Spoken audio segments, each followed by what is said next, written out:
શું દેશમાં લોકસભા, વિધાનસભા અને સ્થાનિક સ્વરાજની ચૂંટણી એક સાથે શક્ય છે ખરા? શું આપણી પાસે એટલા ઈવીએમ છે ખરા? અને આ જે ચૂંટણી થશે એટલે કે વન નેશન વન ઇલેક્શન થશે, એના માટે થઈને ખર્ચો કેટલો થશે? શું ગુજરાતમાં એને જ કારણે વહેલી ચૂંટણી આવી જવાની છે? શું આપણે પહેલા દિવસે લોકસભાની ચૂંટણી માટે મત આપવાનો છે, બીજા દિવસે વિધાનસભાની ચૂંટણી માટે મત આપવાનો છે અને ત્રીજા દિવસે સ્થાનિક સ્વરાજની ચૂંટણી માટે મત આપવાનો છે? શું છે આખી પ્રક્રિયા અને શું ખરેખર આ જે બિલ છે પાસ થશે ખરા? આજ બધા જ પ્રશ્નો જો તમને મૂંઝવતો હોય ને તો આજનો આ વિડીયો પૂરો જોઈ લેજો, તમને બધી જ માહિતી મળી જશે.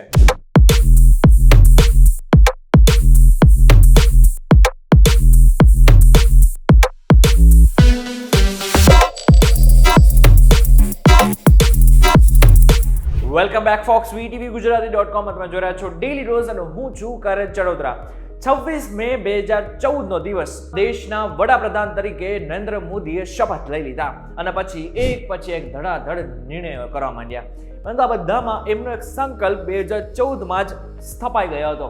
એ સંકલ્પ હતો વન નેશન વન ઇલેક્શન. એટલે કે આ જે વન નેશન વન ઇલેક્શનનું જે બીજ છે ને એ 2014માં જ પ્રધાનમંત્રી નરેન્દ્ર મોદીના મગજમાં ઉગી ગયું હતું. પરંતુ આને લઈને હવે છેક 2024માં આની ચર્ચા ચાલી રહી છે. 2024માં આ બિલ સંસદમાં રજૂ કરવામાં આવ્યું છે. કાનૂન મંત્રી અર્જુન રામ મેઘવાલે આ બિલ સંસદમાં પેશ કર્યું છે. પરંતુ હવે આગળ શું થશે તો તમને જણાવી દઉં કે આ જે બિલ છે ને એને બંધારણ 129મો સુધારો બિલ 2024 નામ આપવામાં આવ્યું છે. પરંતુ આ જે બિલ છે ને એ સામાન્ય બિલની જેમ પાસ નહીં થઈ શકે. કોઈ પણ સામાન્ય બિલને પસાર કરવા માટે માત્ર સાદી બહુમતી જરૂરી છે, જ્યારે બંધારણીય સુધારા સંબંધિત બિલ માટે 2/3 બહુમતી જરૂરી છે. લોકસભાના 543 સભ્યોમાંથી 2/3 સભ્યોનો આંકડો 362 છે. પરંતુ ગૃહમાં એનડીએના 291, ઇન્ડિયા અલાયન્સના 234 અને અન્ય પક્ષોના 18 સભ્યો છે. આમ જો જોવા જઈએ તો એનડીએ પોતાના એકલા હાથે તો આ બિલને પાસ નહીં જ કરી શકે. જો રાજ્યસભાની વાત કરવામાં આવે તો રાજ્યસભામાં હાલ કુલ 231 સભ્યો છે, જેમાંથી 2/3 સભ્યોનો આંકડો 154 થાય છે. આ ગૃહમાં 6 નોમિની સહિત એનડીએના 118 સભ્યો, ઇન્ડિયા એલાયન્સના 85 સભ્યો અને અન્ય પક્ષોના 34 સભ્યો છે. હવે એ તો તમને ખબર પડી ગઈ કે આ જે બિલ છે ને એ સામાન્ય રીતે પાસ સંસદમાં નહીં થઈ શકે.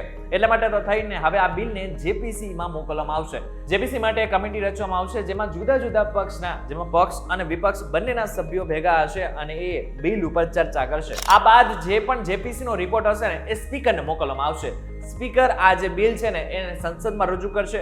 સંસદમાં રજૂ કર્યા બાદ જો બિલ પાસ થઈ જાય છે તો આ પછી આ બિલને રાષ્ટ્રપતિ દ્રૌપદી મુર્મુ પાસે મોકલવામાં આવશે. એકવાર રાષ્ટ્રપતિ આને મંજૂરી આપી દેશે પછી બીજા દિવસે આ કાયદો બની જશે.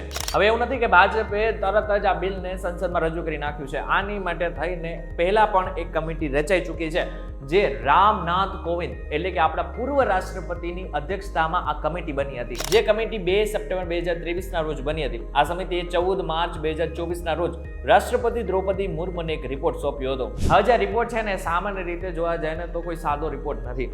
આના માટે થઈને 7 દેશોની જે ચૂંટણી પ્રક્રિયા છે ને એને સમજવામાં આવી છે, જેમાં સ્વીડન, બેલ્જિયમ, જર્મની, દક્ષિણ આફ્રિકા, ઇન્ડોનેશિયા, ફિલિપાઇન્સ અને જાપાનનો સમાવેશ થાય છે. આ બાદ રામનાથ કોવિંદની જે પેનલ છે ને એને અમુક સજેશન્સ આપ્યા હતા. આગામી લોકસભા ચૂંટણી એટલે કે 2029 સુધી તમામ રાજ્યોની વિધાનસભાઓનો કાર્યકાળ લંબાવવો જોઈએ. ત્રિશંકુ વિધાનસભા જેમાં કોઈની પાસે બહુમતી નથી અને અવિશ્વાસ પ્રસ્તાવના કિસ્સામાં બાકીની મુદત માટે નવી ચૂંટણી યોજાઈ શકે છે. આ બાદ વન નેશન વન ઇલેક્શન અંતર્ગત 2 તબક્કામાં ચૂંટણી યોજવી જોઈએ. લોકસભા અને વિધાનસભાની ચૂંટણી પ્રથમ તબક્કામાં, જ્યારે સ્થાનિક સંસ્થાઓ એટલે કે નગરપાલિકાની ચૂંટણી બીજા તબક્કામાં, એ પણ 100 દિવસની અંદર યોજવી જોઈએ. હવે બધા યાદ રાખી લેજો કે પહેલી વખત નથી જ્યારે દેશમાં વન નેશન વન ઇલેક્શન થઈ રહ્યું છે. આની પહેલા પણ આપણા દેશમાં કેટલી બધી વખત વન નેશન વન ઇલેક્શન જેવી જ રીતના જે છે એક સાથે ચૂંટણી થઈ જ હતી, જેમાં 1952, 1957, 1962 અને 1967માં લોકસભા અને વિધાનસભાની ચૂંટણીઓ એક સાથે થઈ હતી. જો કે આ બાદ આ પરંપરા તૂટી ગઈ હતી. પરંતુ આ બધામાં તમને શું પ્રશ્ન થયો કે શું ખરેખર આજે વન નેશન વન ઇલેક્શન થઈ જાય છે, નિર્ણય થઈ જાય છે, કાયદો ઘડાઈ જાય છે, તો શું 2029માં આપણી પાસે એટલા ઈવીએમ હશે? તો 2024ની લોકસભા ચૂંટણી માટે 55 લાખ ઈવીએમનો યુઝ થયો હતો.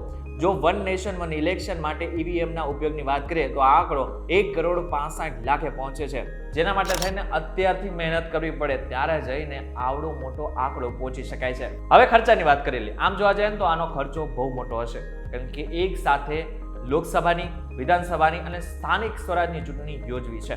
હવે આને ખર્ચાની વાત કરીએ તો ઇકોનોમિક્સ ટાઈમ્સના અહેવાલ મુજબ 7,951 કરોડની આસપાસ આનો ખર્ચો થઈ શકે છે. છેલ્લો પ્રશ્ન, શું ગુજરાતમાં ચૂંટણી વહેલી આવી જશે? તો ના, એવું નથી. અત્યારની જે ગુજરાત સરકાર જે છે એનો જે કાર્યકાળ છે એ 2027 સુધી છે. હવે જો વન નેશન વન ઇલેક્શન આપણે દેશમાં લાગુ પણ થઈ જાય છે તો હવે આ જે ગુજરાત સરકારનો જે કાર્યકાળ છે ને એ 2 વર્ષ લંબાવવામાં આવશે. એટલે કે હાલમાં જે 2027માં જે કાર્યકાળ પૂરો થવાનો છે ને એને 2029 સુધી લંબાવી શકાય છે. આ બાદ 2029માં એક સાથે દેશમાં ચૂંટણી યોજાશે, જેમાં લોકસભાની, વિધાનસભાની અને આની સાથે સ્થાનિક સ્વરાજની ચૂંટણી હશે. તો અહીં સુધી તમને ખબર પડી હશે કે લોકસભામાં કેવી રીતના આ બિલને પસાર કરવામાં આવશે. શું લોકસભામાં આ બિલ પસાર થયા બાદ આરામથી કાયદો બની શકે છે કે નહીં, એની પણ મેં વાત કરી દીધી. ખર્ચો કેટલો થશે એની પણ વાત થઈ ગઈ છે. ઈવીએમની કેટલી જરૂર પડશે એ પણ વાત કરી નાખી છે.